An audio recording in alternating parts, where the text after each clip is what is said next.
In today's video, I'm going to show you how to block an IP address in Cloudflare using IP access rules.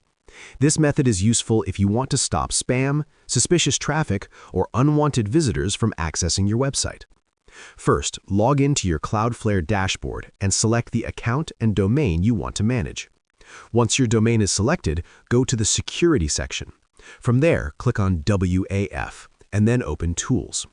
On this page, you'll see the IP Access Rules option.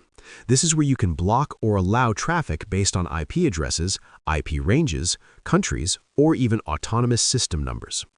In the Value field, enter the IP address you want to block. You can also enter an IP range, a country name or code, or an ASN if needed. Next, choose an action. To block traffic, simply select Block.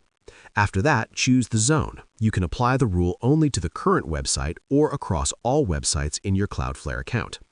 Optionally, you can add a note to remember why you created the rule, such as blocking a spam source or protecting a payment gateway.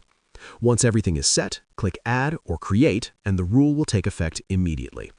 You can also manage IP blocking from the Security Rules page. Just go to Security, select Security Rules, click Create Rule, then choose IP Access Rules, and enter the same details. That's all it takes to block an IP in Cloudflare quickly and effectively. If this guide helped you, make sure to like the video, subscribe to the channel, and check the description for more Cloudflare tutorials and tools you can use to secure your website.